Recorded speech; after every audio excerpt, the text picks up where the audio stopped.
अस्सलामुअलैकुम dear students, उम्मीद करता हूँ आप सब स्टूडेंट ठीक ठाक होंगे, खैरियत से होंगे। डियर स्टूडेंट्स, आज की इस वीडियो में हम BSN 6 semester and post RN second semester के सब्जेक्ट एपिडेमियोलॉजी के यूनिट नंबर 6 जो कि हमारे साथ एपिडेमियोलॉजिकल ट्रांजिशन है, इसको आज हम डिस्कस करेंगे और इसको समझने की कोशिश करेंगे। तो डियर स्टूडेंट्स, इस यूनिट के ऑब्जेक्टिव्स हमारे साथ मौजूद है जिसमें हम मंदजैल टॉपिक्स पर डिटेल के साथ आज के लेक्चर में बात करेंगे। सबसे पहले हम डिफ़ाइन करेंगे पॉपुलेशन चेंजेस को एंड पॉपुलेशन पिरामिड को, और इसका जो बुनियादी कंसेप्ट है उसको अंडरस्टैंड करने की कोशिश करेंगे। इसके बाद फिर हम एक्सप्लेन करेंगे फैक्टर इफ़ेक्टिंग पॉपुलेशन चेंज, मतलब ये है कि वो कौन सी बातें हैं जिसकी वजह से हमारी जो पॉपुलेशन है उसमें चेंजेस जो है वो वाक़या होती है। तो उस पर हम बात करेंगे और उन फैक्टर्स को हम डिस्कस करेंगे, ठीक है।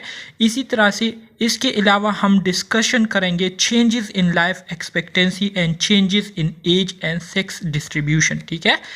लाइफ एक्सपेक्टेंसी में किस तरह से चेंजेस आते हैं, ठीक है। इसी तरह से लोगों की जो एज है और जो सेक्स डिस्ट्रीब्यूशन है, सेक्स डिस्ट्रीब्यूशन से मुराद ये है मेल और फीमेल्स की जो तादाद है, ठीक है, उसके हवाले से हम क्या करेंगे, बात करेंगे।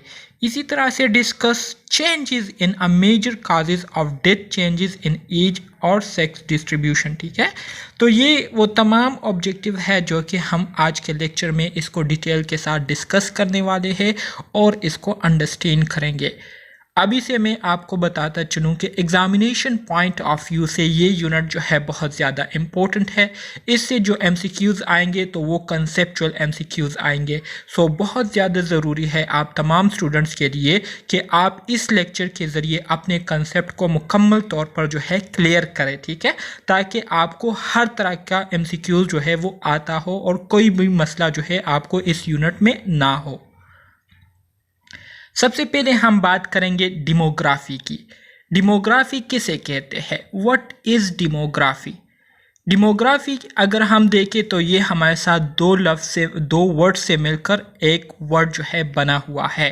डीमो जो है ये एंशियन ग्रीक वर्ड लातीनी ज़ुबान से लिया गया एक वर्ड है, डीमो से लिया गया एक वर्ड है जिसका मतलब क्या है, जिसका मतलब द पीपल है, ठीक है, लोग। एंड ग्राफी जो है ये ग्राफो से लिया गया एक वर्ड है जिसका मतलब राइटिंग, डिस्क्रिप्शन या मेजरमेंट है, ठीक है। मतलब ये है कि लोगों के बारे में स्टडी करना या लोगों की तादाद के बारे में स्टडी करना, इनके एजेस के बारे में स्टडी करना, इस सारी स्टडी को हम क्या कहते हैं, इसको हम डेमोग्राफी कहते हैं। सही है। यहाँ पर आपको एक सिंपल डिफिनीशन दी गई है जिसमें कहते हैं कि demography is the statistical study of populations and changes occurring with in a population over time is called demography.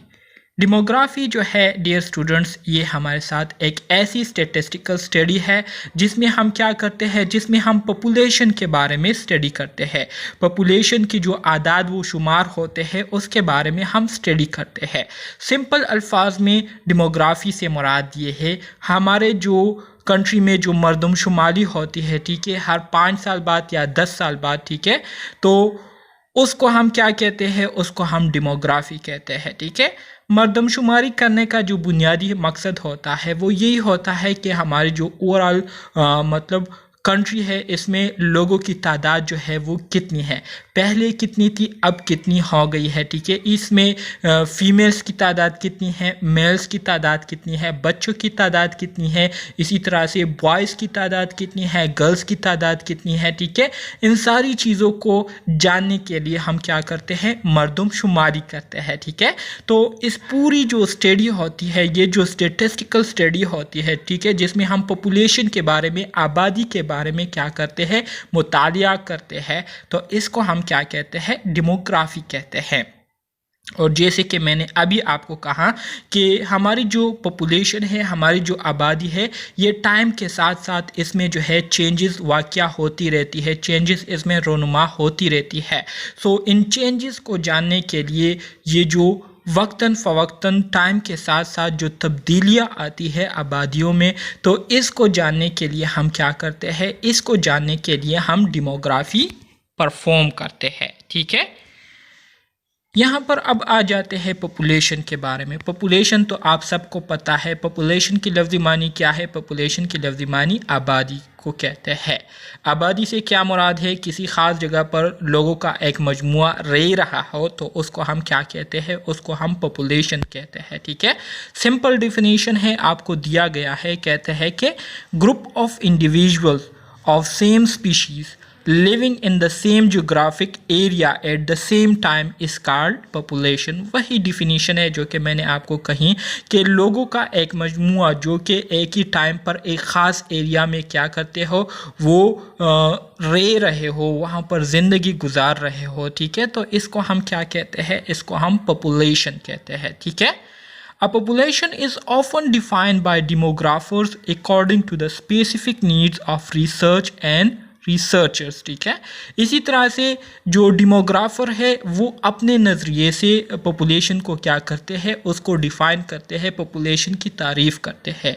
और वो कौन से नज़रिए है, वो कौन से पॉइंट ऑफ व्यूज़ है जिसके बेस पर डिमोग्राफर जो है अपनी जो पॉपुलेशन है इसको डिफ़ाइन करते हैं।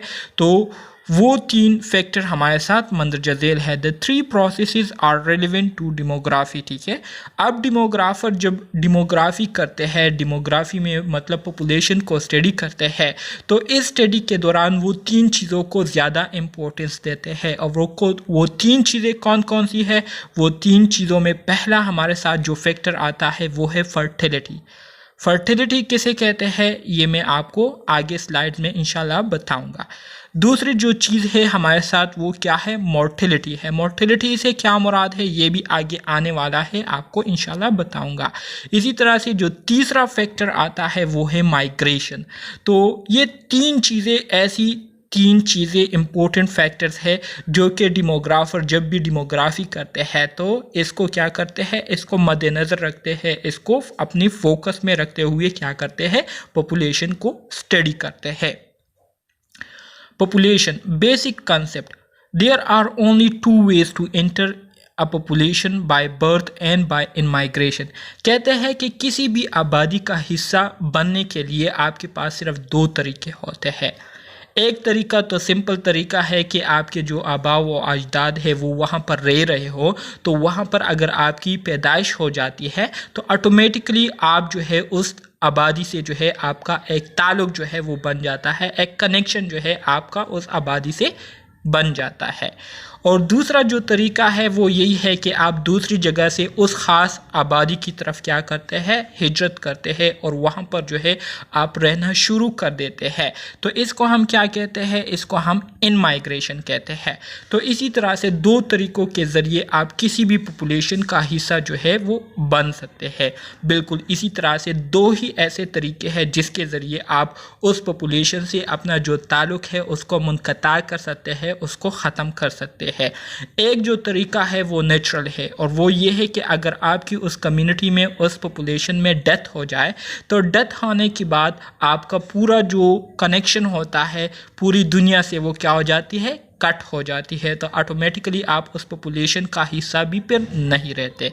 दूसरा जो तरीका है वो है आउट माइग्रेशन, जहाँ पर आप रह रहे हैं, जब आप वहाँ से कूच कर जाते हैं, वहाँ से आप हिजरत कर जाते हैं, उस कम्युनिटी उस पॉपुलेशन को आप छोड़ जाते हैं और दूसरी जगह रहना शुरू कर जाते हैं, तो ये आपका क्या होता है? ये आपका आउट माइग्रेशन कहलाता है।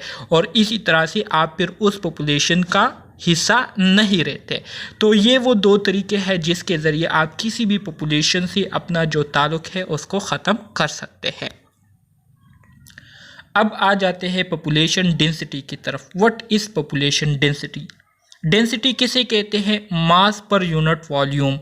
मतलब यह है कि एक ख़ास एरिया में कितनी तादाद में आपके पास लोग मौजूद है, तो इसको हम कहते हैं पॉपुलेशन डेंसिटी। ठीक है, पॉपुलेशन डेंसिटी की जो डिफिनीशन है वो आपको सिंपल दी गई है। कहते हैं कि the number of individual of species per unit area और volume at a given time. एक ख़ास टाइम पर एक ख़ास एरिया में कितने तादाद में लोग मौजूद है, तो इसको हम क्या कहते हैं? इसको हम पॉपुलेशन डेंसिटी कहते हैं। इंतहाई सिंपल डिफिनीशन है और इंतहाई आसान अल्फाज में मैं आपको बता रहा हूँ। एक ख़ास एरिया में कितने तादाद में लोग वहाँ पर रह रहे हैं, वहाँ पर ज़िंदगी गुजार रहे हैं। तो उस ख़ास एरिया में जितने तादाद में लोग रहते हैं तो उसको हम क्या कहते हैं, उसको हम पॉपुलेशन डेंसिटी कहते हैं। Ovals below have some population, same population and different densities, ठीक है। डेंसिटीज़ का बेसिक मतलब क्या है? डेंसिटीज़ का बेसिक मतलब वॉल्यूम है। वॉल्यूम से मुराद एरिया है, ठीक है। कि आपके पास अगर आप नीचे देखें तो आपको दो डायग्राम दिए गए हैं, ठीक है। दोनों में जो पॉपुलेशन है, जो लोगों की तादाद है वो सेम है, लेकिन जो डेंसिटी है वो क्या है, डिफरेंट है। अगर आप इस ए वाले डायग्राम को देखें तो इस ए वाले डायग्राम में आपको लोग जो है बहुत करीब करीब, बहुत कंडेंस जो है नज़र आएंगे और आपको जो है इस तरह से दिखाई देंगे कि ये सारे लोग जो है बिल्कुल एक दूसरे के करीब करीब जो है रह रहे हैं, ठीक है। इसी तरह से अगर आप बी वाले डायग्राम में देखें तो बी वाले डायग्राम में भी लोगों की तादाद वही है, लेकिन यहाँ पर लोग जो है एक दूसरे से फासले में रह रहे हैं, ठीक है। इनके दरमियान बहुत ज़्यादा डिस्टेंस है।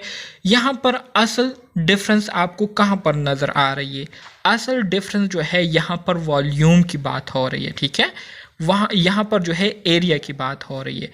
अगर आप इस ए डायग्राम को देखें तो ए डायग्राम में आपके पास जो पॉपुलेशन है उनके पास एरिया जो है वो इंतहाई कम है, जिसकी वजह से जो लोग हैं वो एक दूसरे के बिल्कुल करीब करीब रह रहे हैं, बिल्कुल क्राउडेड जो है वो आपको दिखाई दे रहा होगा। लेकिन अगर आप इस बी डायग्राम को देखें तो इस बी डायग्राम में यहाँ पर लोगों के पास एरिया बहुत ज़्यादा है, जिसकी वजह से लोग जो है एक दूसरे से क्या कर रहे हैं, डिस्टेंस पर रह रहे हैं। हालांकि दोनों ग्राफ में आपके पास जो पॉपुलेशन क्या है, पॉपुलेशन की जो नंबर है वो क्या है, सेम है, मतलब लोगों की जो तादाद है वो सेम है, लेकिन असल डिफरेंस जो है किस में है? असल डिफरेंस एरिया में है, ठीक है। तो इसको हम क्या कहते हैं? इसको हम पॉपुलेशन डेंसिटी कहते हैं। अब आ जाते हैं पॉपुलेशन स्ट्रक्चर की तरफ।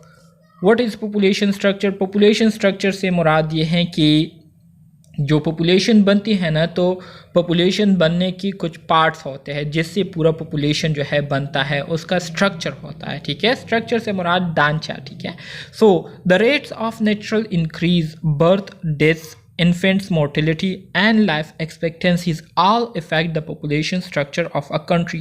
सिंपल बात है, इंतहाई सिंपल बात है। कहते हैं कि हमारे साथ जो नेचुरल इंक्रीज है उसका जो रेट है, इसी तरह से birth rate, death rate, infant mortality rate और लाइफ एक्सपेक्टेंसीज, ये तमाम वो फैक्टर है जो कि आपकी जो पॉपुलेशन है, आपकी कंट्री की जो पॉपुलेशन है, आपकी कंट्री की जो आबादी है उसके स्ट्रक्चर को क्या करती है, मुतासिर करती है। किस तरह से मुतासिर करती है? मिसाल के तौर पर अगर नेचुरल इंक्रीज से मुराद अगर बर्थ रेट जो है वो बहुत ज़्यादा स्पीड से हो रही है, मतलब बच्चे जो है बहुत तेज़ी के साथ पैदा हो रहे हैं, बच्चों की जो तादाद है वो वक्तन फ़वक्तन इंतहाई अनकंट्रोलेबल वो बढ़ रही है, तो इसके बढ़ने की वजह से जो पॉपुलेशन, जो कंट्री का जो पॉपुलेशन स्ट्रक्चर है वो क्या होगा, वो मुतासिर होगा। इस तरह से मुतासिर होगा कि ज़ाहिरी बात है, जब बर्थ रेट इंक्रीज़ होंगी तो बर्थ रेट इंक्रीज़ होने का मतलब ये है कि आबादी जो है बहुत तेज़ी के साथ बढ़ रही है, ठीक है। आबादी बहुत तेज़ी के साथ बढ़ने की वजह से हमारे कंट्री के जो सोर्सेज होते हैं वो क्या होते जाते हैं, वो कम होना शुरू हो जाते हैं, क्योंकि आबादी जिस रफ्तार से बढ़ रही होती है उस रफ्तार से कंट्री जो है वो ग्रोथ नहीं कर रही होती, वो प्रोडक्शन जो है वो नहीं कर रही होती, ठीक है। जो बुनियादी रिक्वायरमेंट होती है सरवाइव करने के लिए उसको पूरा नहीं कर रही होती, तो इसकी वजह से रिसोर्सेज जो है वो कम होना शुरू पड़ जाते हैं और इसके साथ साथ फिर पुअर्टी जो है वो पैदा हो जाती है, लोग जो है गुर्बत का शिकार होना शुरू हो जाते हैं, ठीक है। लोग जो है इकनॉमिकली जो है वो डिस्टर्ब होना शुरू हो जाते हैं, तो ऑटोमेटिकली आपकी कंट्री की जो पॉपुलेशन स्ट्रक्चर होता है वो मुतासिर होना शुरू हो जाता है।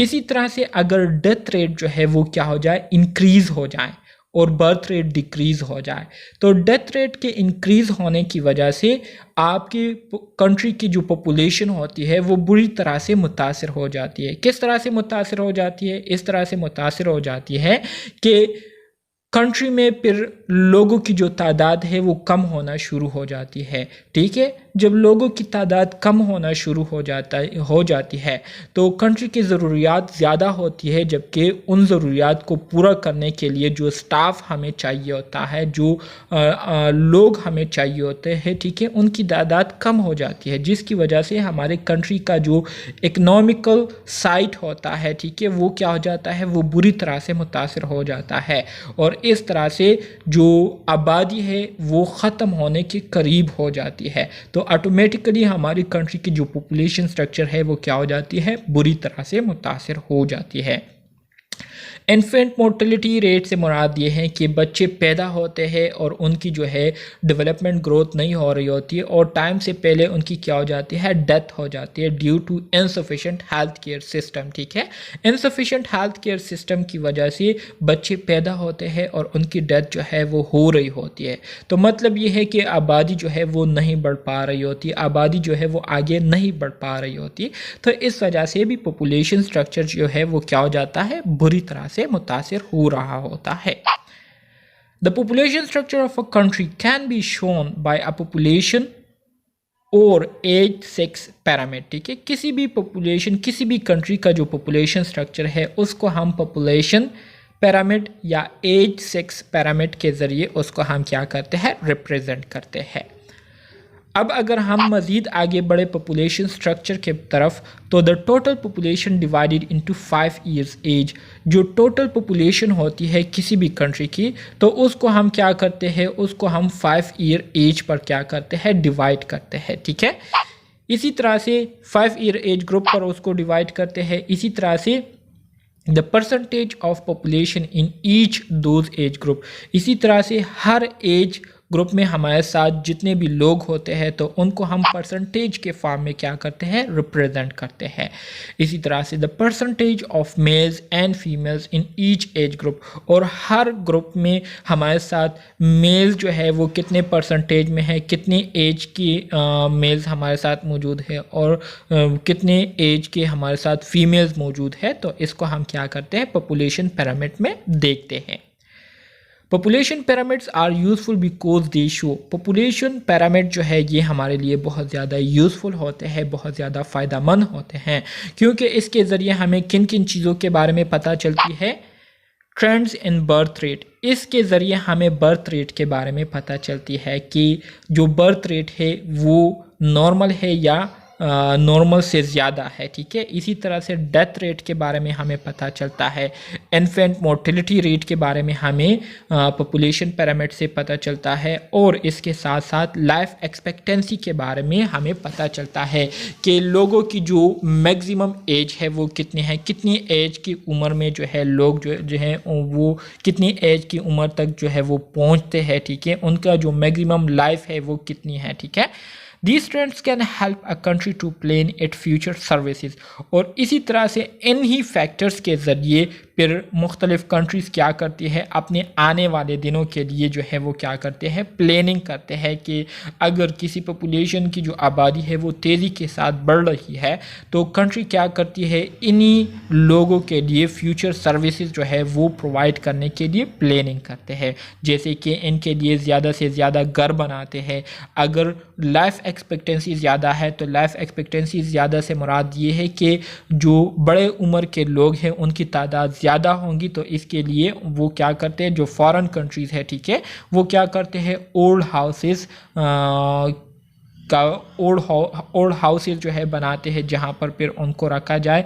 If there is an ageing population और fewer school if there is a decreasing birth rate, इसी तरह से अगर बर्थ रेट में इन डिक्रीज़ है, ठीक है, बर्थ रेट जो है वो नॉर्मल नहीं है, उसमें कमी है, बच्चे पैदा नहीं हो रहे, तो फिर कंट्री इसके मुताबिक क्या करती है, प्लानिंग करते हुए स्कूलों की जो तादाद है उसको कम कर देती है और कम स्कूल जो है बनाती हैं, क्योंकि बच्चे वहाँ पर पैदा नहीं हो रहे, तो जब बच्चे पैदा नहीं होंगे तो वो फिर स्कूल क्यों बनाएंगे। ठीक है, तो पॉपुलेशन पिरामिड ये एक ऐसा पिरामिड है, ये एक ऐसी टेक्निक होती है जिसके ज़रिए कंट्रीज़ जो है मुख्तलिफ फैक्टर्स के बेस पर क्या करती है, अपने आने वाले दिनों के लिए प्लानिंग करते हैं।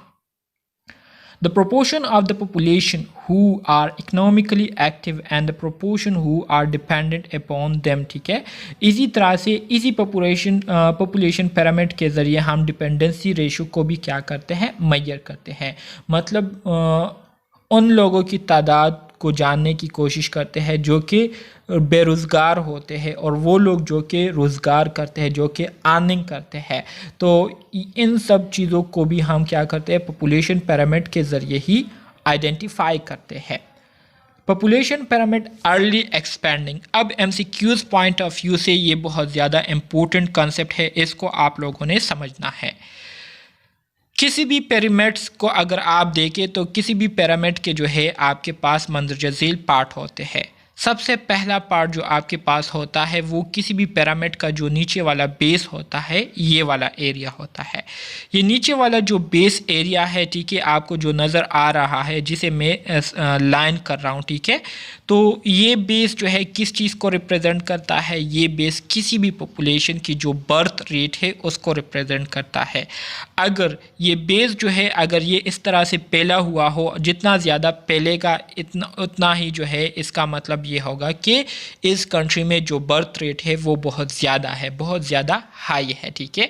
जितना ये पॉपुलेशन बेस जो है ये कंट्रैक्ट होगा, मतलब डिक्रीज़ होगा, इसकी लंबाई जो है वो डिक्रीज़ होंगी, तो इसका मतलब ये होगा कि बर्थ रेट जो है वो डिक्रीज़ हो रही है, ठीक है।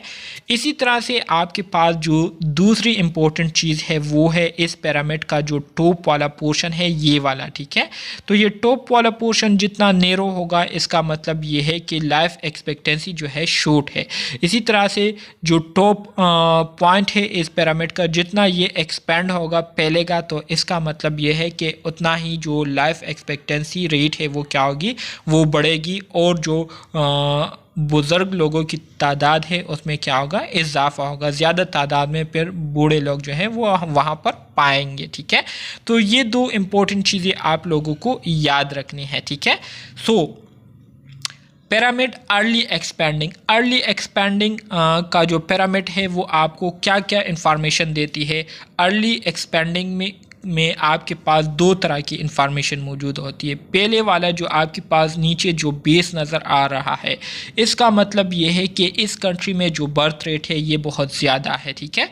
दूसरा आपके पास इस पिरामिड का जो टॉप वाला एरिया नज़र आ रहा है जो कि बहुत ज़्यादा नैरो है, तो इसका मतलब ये है कि इस कंट्री में जो लाइफ एक्सपेक्टेंसी है वो बहुत ज़्यादा क्या है, बहुत ज़्यादा शॉर्ट है। मतलब लोग बहुत कम उम्र में उनकी डेथ हो जाती है, बहुत कम उम्र में लोग जो है वो एक्सपायर हो जाते हैं, ठीक है।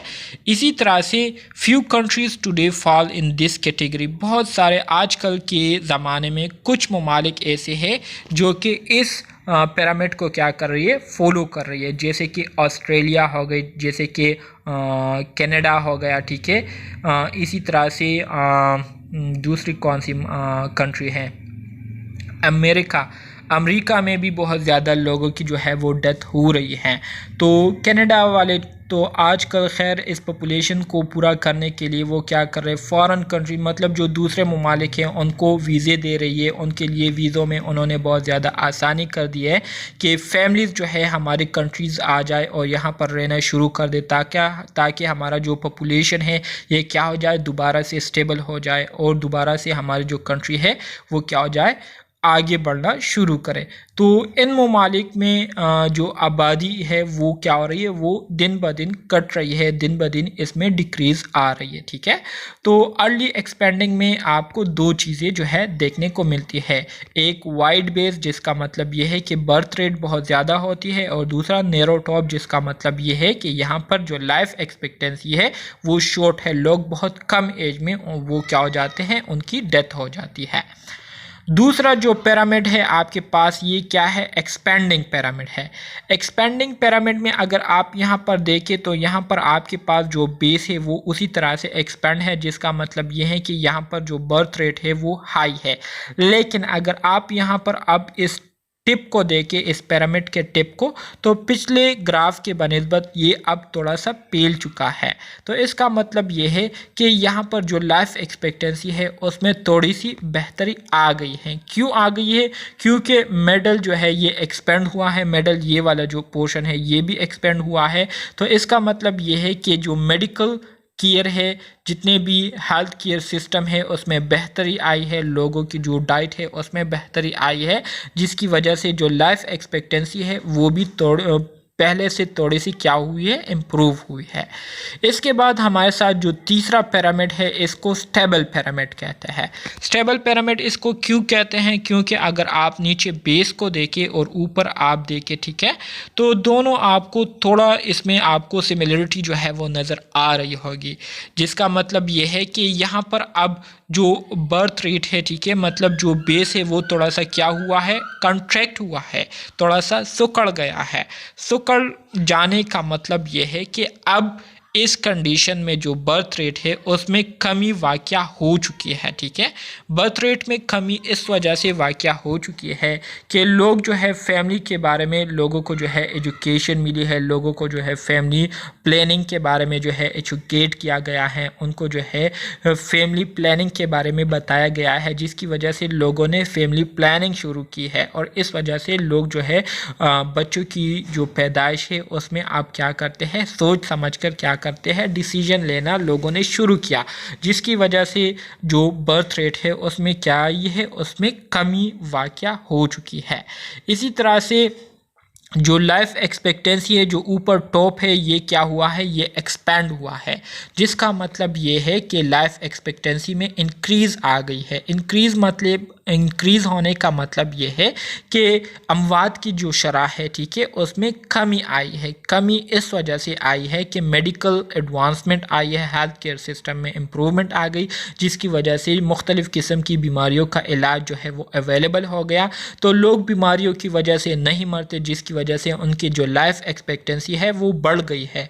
लोग अगर पहले जो है 40 ईयर्स के एज में उनकी डेथ होती थी, तो अब लोगों की जो डेथ है वो ज़्यादा से ज़्यादा जो है 70 एज की उम्र में हो जाती है, 80 एज की उम्र में हो जाती है। तो इस वजह से जो ऊपर टिप है पिरामिड का वो क्या हुआ है, एक्सपैंड हुआ है, ठीक है। So death rate lower, death rate जो है क्या हुआ है, लो हुआ है। क्यों लो हुआ है? इम्प्रूव मेडिकल केयर, वही बात है जो कि आपको मैंने अभी बताई। फिर इसके बाद तीसरा जो चौथा हमारे साथ पिरामिड है इसको क्या कहते हैं, कंट्रैक्टिंग पिरामिड कहते हैं, ठीक है। कंट्रैक्टिंग पिरामिड में अगर आप देखें तो ये आपके पास अगर आप बेस को देखें तो बेस जो है ये मज़ीद क्या हुआ है, कंट्रैक्ट हुआ है, मज़ीद जो है सिकुड़ गया है, जिसका मतलब ये है कि वेरी लो बर्थ रेट जो है ये बहुत ज़्यादा लो हो गई है। क्यों? वमेन इन वर्क फोर्स, ठीक है, child rearing is expensive and contraception, जो फीमेल्स हैं उन्होंने जो है जॉब्स करना शुरू कर दी है, ठीक है। इसी तरह से उन कंट्रीज़ में बच्चों को पालना बहुत ज़्यादा महंगा हो चुका है, लोग जो है कंट्रासेप्शन प्रोसेसेस को यूज़ कर रहे हैं, ठीक है। और इसके साथ साथ जो कंट्री है वो उस अपने मुल्क के लोगों को क्या कर रही है, उनको इनकरेज कर रही है कि वो क्या करें, वो मुख्तलिफ कंट्रासेप्टिव प्रोसेसेस को यूज़ करे और बच्चों को पैदा ना करे। तो इस वजह से बर्थ रेट में डिक्रीज़ आ गई। इसके अलावा death rate continues to decrease, और डेथ रेट जो है वो मज़ीद जो है मुसलसल उसमें डिक्रीज़ आ रही है, ठीक है।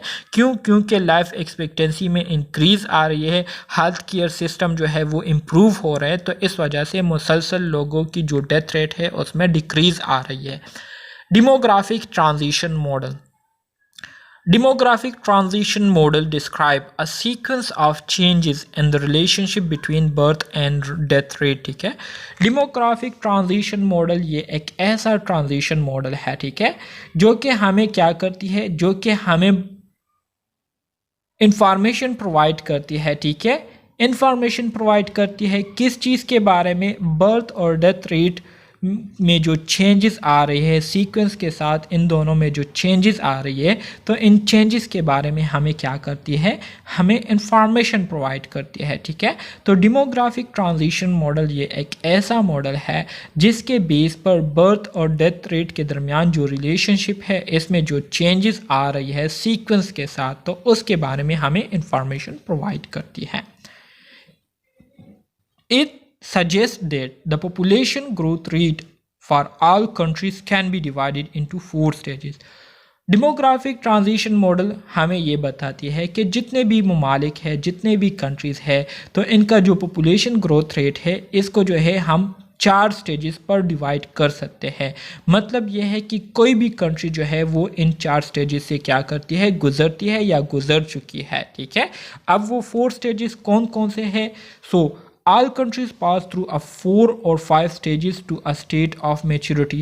जितने भी ममालिक है तो वो क्या करती है, वो इन 4 या 5 स्टेजेस से गुजर कर मेच्योरिटी की तरफ जो है वो बढ़ती है, मेच्योर होती है। ठीक है, तो डियर स्टूडेंट, डेमोग्राफिक स्टेजेस जैसे कि मैंने आपको बताया कि कोई भी कंट्री जो है स्टेबल होने के लिए उसको सबसे पहले इन 4 स्टेजेस से गुजरना होता है, जिसमें पहला स्टेज हमारे साथ प्री इंडस्ट्रियल स्टेज होता है, दूसरा स्टेज ट्रांजिशनल स्टेज कहलाता है, तीसरा स्टेज जो है ये इंडस्ट्रियल है, और चौथा जो हमारे साथ स्टेज है उसको पोस्ट इंडस्ट्रियल स्टेज कहते हैं। प्री इंडस्ट्रियल स्टेज, अगर इस वर्ड को देखें तो इससे आपको अंदाज़ा हो जाएगा कि ये वो स्टेज होता है जिसमें अभी इंडस्ट्री जो है इतनी तरक्की नहीं कर चुकी होती है, इंडस्ट्रिया जो है वो इतनी डेवलप नहीं हुई होती। तो ये वो स्टेज होता है जहाँ पर हेल्थ केयर सिस्टम जो है इतने इम्प्रूव नहीं होते। ठीक है, जहाँ पर जो है एजुकेशन सिस्टम इतने इम्प्रूव नहीं हुए होते, जहाँ पर जो है इतनी तरक्की नहीं हुई होती, जिसकी वजह से लोग पुअर्टी का शिकार होते हैं, लोग फाइनेंशियली जो है वो अनस्टेबल होते हैं, हेल्थ केयर सिस्टम जो है वो प्रॉपर नहीं होते। तो इस वजह से जो डेथ रेट और जो बर्थ रेट है वो दोनों जो है हाई होते हैं। बच्चे भी जो है तेज़ी के साथ पैदा हो रहे होते हैं, लेकिन इसके साथ साथ डेथ रेट जो है उसी रफ्तार के साथ जो है लोगों की अमवात भी हो रही होती है।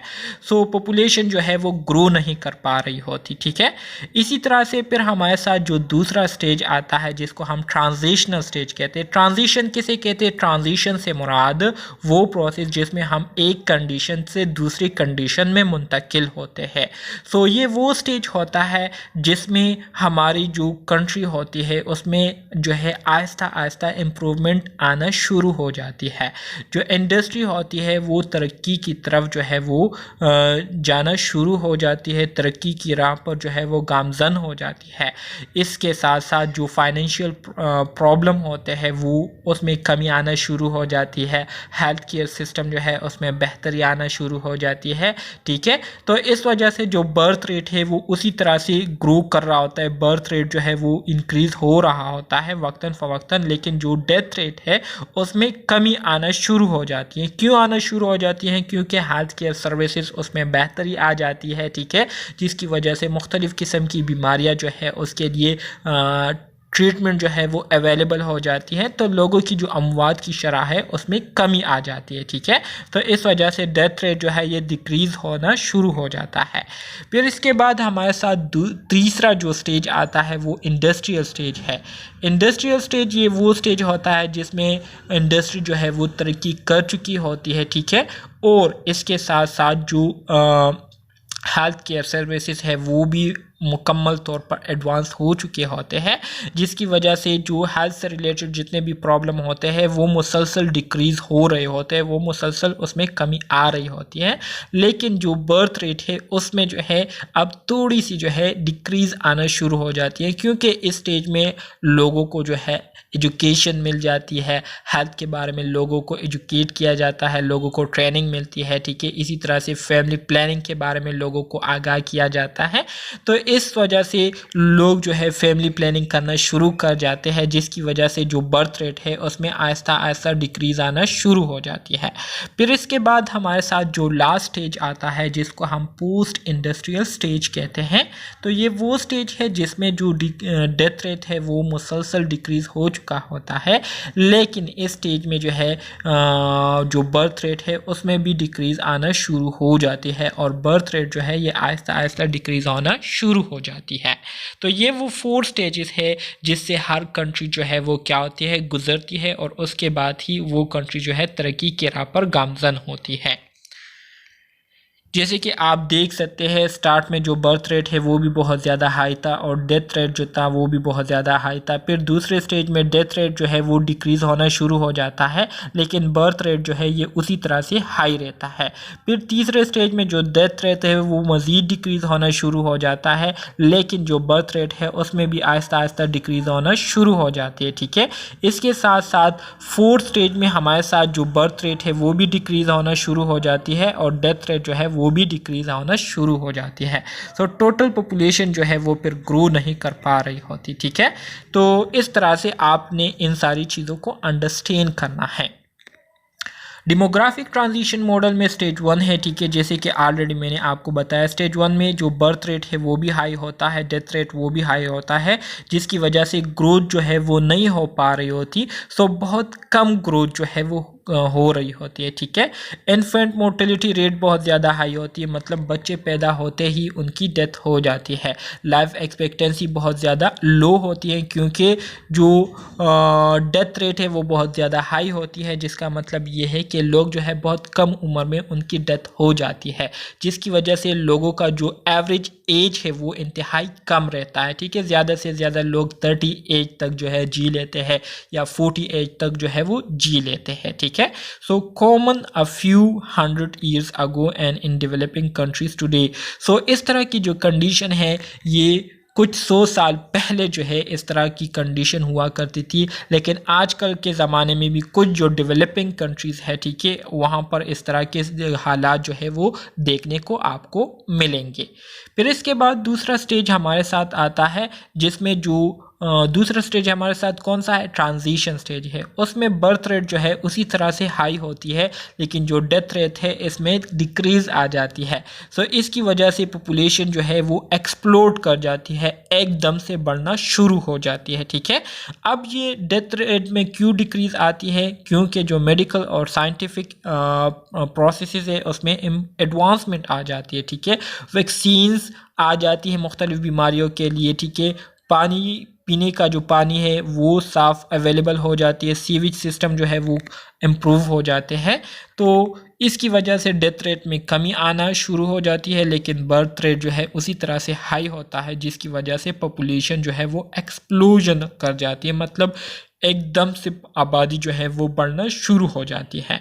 और इस तरह की कंडीशन जो है ये 1800s में हुआ करती थी। 1800 से इस तरह की कंडीशन जो है वो शुरू हुई थी।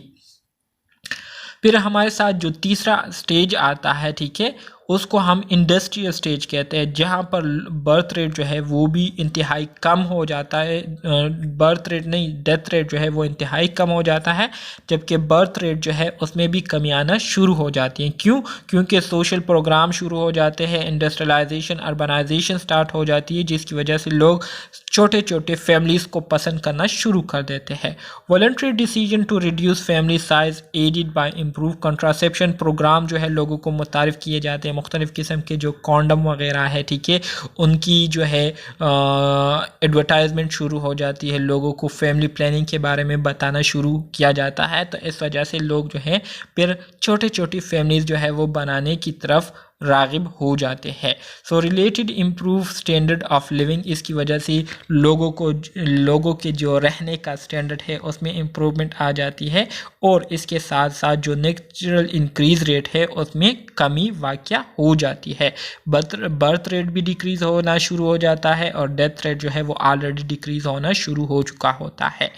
स्टेज 4 जो है ये हमारे साथ पोस्ट इंडस्ट्रियल स्टेज है, जहाँ पर बर्थ रेट और डेथ रेट दोनों इंतहाई डाउन हो जाते हैं, डिक्रीज़ हो जाते हैं, जिसकी वजह से फिर से पॉपुलेशन ग्रोथ जो है वो क्या हो जाती है, स्लो हो जाती है। चेंजिंग रोल ऑफ वमेन इन, इसमें इस तरह से होता है कि जो वमेंस होती है वो मुख्तलिफ जॉब्स शुरू कर देती है, ठीक है। तो इसकी वजह से फिर वमेंस के लिए टाइम नहीं रहता बच्चों को पैदा करने के लिए, उनको पालने के लिए, ठीक है। और इसके साथ साथ बच्चों को पालना बहुत ज़्यादा एक्सपेंसिव हो जाता है, तो लोग जो है फैमिली प्लानिंग प्रोग्राम की तरफ राग़िब हो जाते हैं, ठीक है। Some African countries birth rate still high, कुछ अफ्रीकन कंट्रीज़ ऐसी है जहां पर बर्थ रेट अभी भी बहुत ज़्यादा हाई है।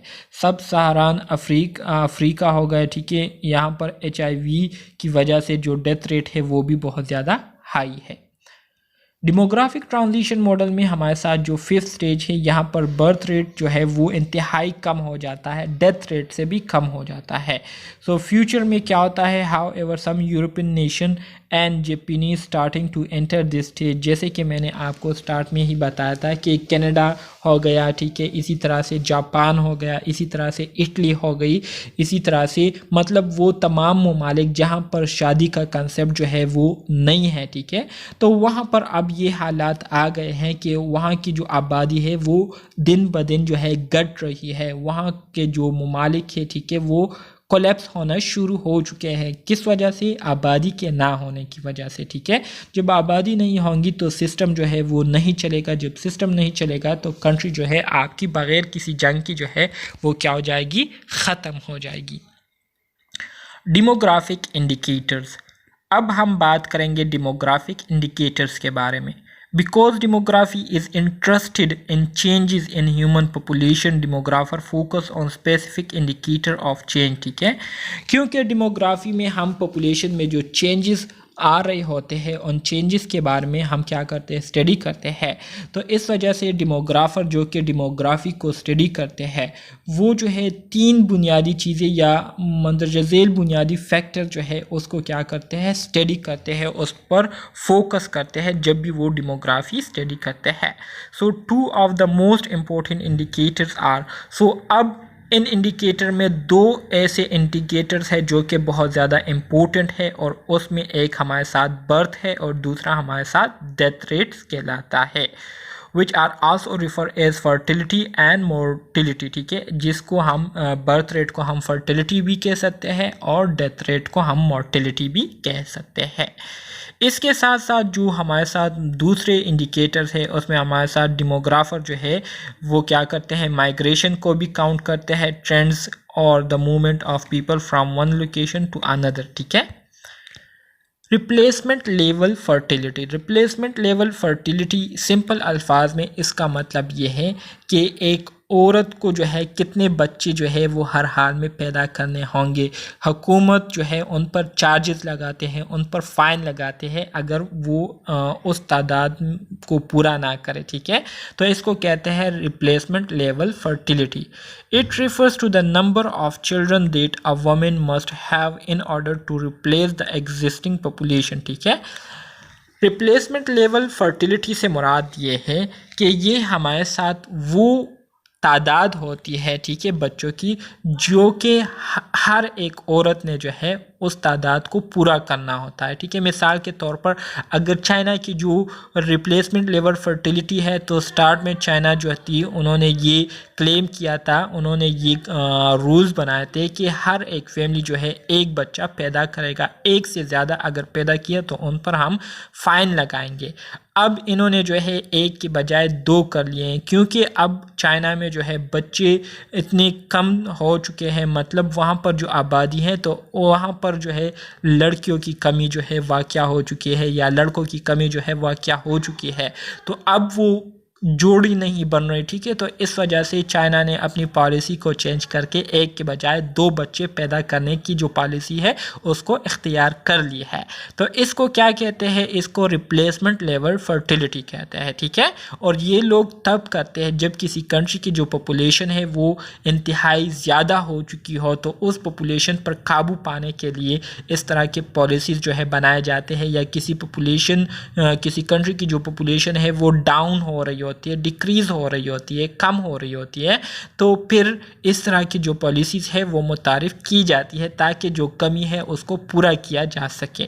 सो replacement level fertility is generally set at 2.1 children in a women lifetime कि एक औरत ने अपनी पूरी ज़िंदगी में सिर्फ 2 बच्चे जो है वो पैदा करने हैं, ठीक है।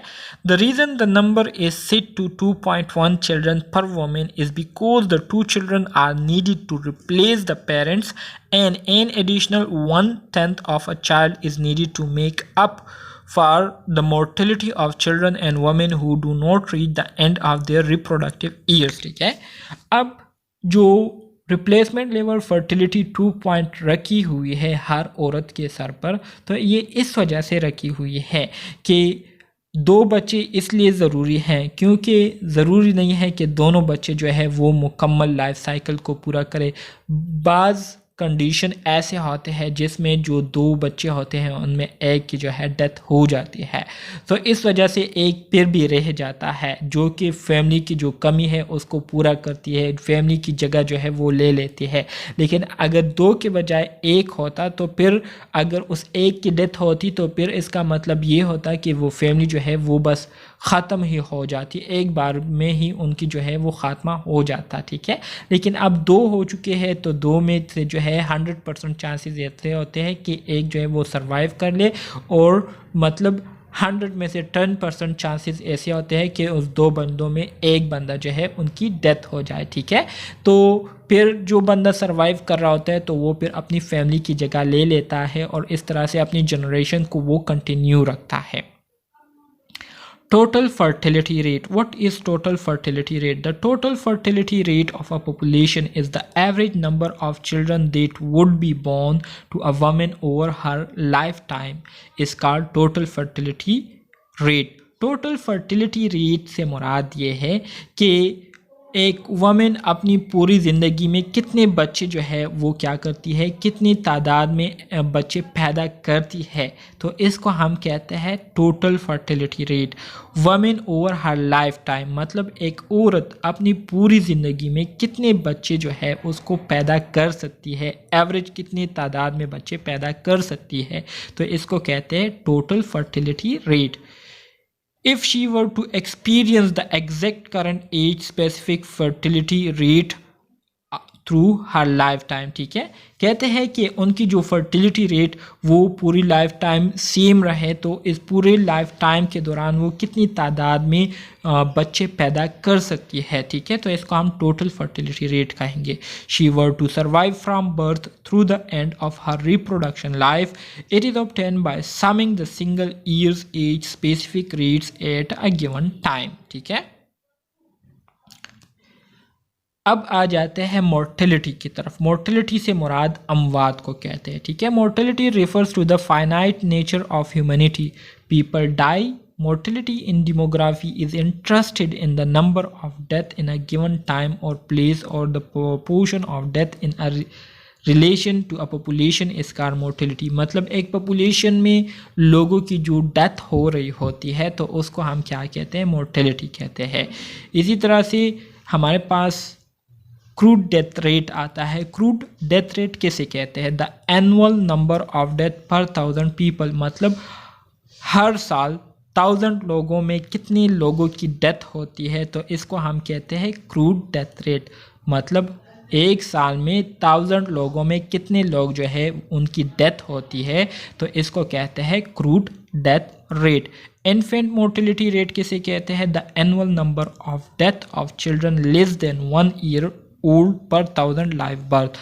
एक साल में 1 साल से कम उम्र के जो 1000 बच्चे होते हैं तो उन 1000 बच्चों में कितने बच्चों की डेथ हो रही है तो इसको कहते हैं infant mortality rate. Life expectancy किसे कहते हैं, the number of years which an individual at a given age can expect to live at present mortality rate is called life expectancy rate. एक बंदा जो है वो ज़्यादा से ज़्यादा कितनी उम्र तक जो है वो ज़िंदगी गुजार सकता है या उनकी कितनी एज या कितनी लाइफ जो है वो होती है पूरी लाइफ में, ठीक है, तो इसको कहते हैं लाइफ एक्सपेक्टेंसी। लाइफ एक्सपेक्टेंसी, ठीक है। Infant mortality rate by region 1950 to 2050, ठीक है। 1950 से लेकर 2050 तक जो इन्फेंट मोर्टेलिटी रेट है वो किस तरह से, तो ये इतने इम्पोर्टेंट ग्राफ नहीं है तो इसको मैं छोड़ देता हूँ। लाइफ एक्सपेक्टेंसी, जैसे कि मैंने आपको बताया कि is the average number of years an individual of a given age is expected to live if current age specific mortality rate continue to apply. Life expectancy से मुराद ये है कि मौजूदा कंडीशन को मद्देनज़र रखते हुए एक बंदा जो है कितने साल तक मज़ीद जी सकता है, ठीक है। तो इसको कहते हैं life expectancy. Life expectancy at birth, average number of years a newborn is expected to live if current mortality structure persist throughout it life. अगर हम करंट मोर्टेलिटी रेट को कांस्टेंट रखते हुए हम क्या करें, एक्सपेक्ट करें कि एक नया बच्चा जो है वो कितनी साल तक जो है जी सकता है, ज़िंदगी गुजार सकता है, तो इसको हम लाइफ एक्सपेक्टेंसी एट बर्थ कहेंगे। Because of the gender difference, life expectancy is calculated also separately for men and women. Gender के बेस पर men and women के लिए life expectancy जो है वो अलग अलग जो है कैलकुलेट की जाती है। Life expectancy is an indicator of current health and mortality condition. बिल्कुल सही बात है। Life expectancy जो है ये एक इंडिकेटर है जिसके ज़रिए हमें मौजूदा जो हेल्थ कंडीशन होते हैं और जो मोर्टेलिटी कंडीशन होते हैं उसके बारे में हमें पता चलता है। अगर लोगों की हेल्थ अच्छी है तो ज़ाहिर बात है उनकी लाइफ एक्सपेक्टेंसी लॉन्ग होगी।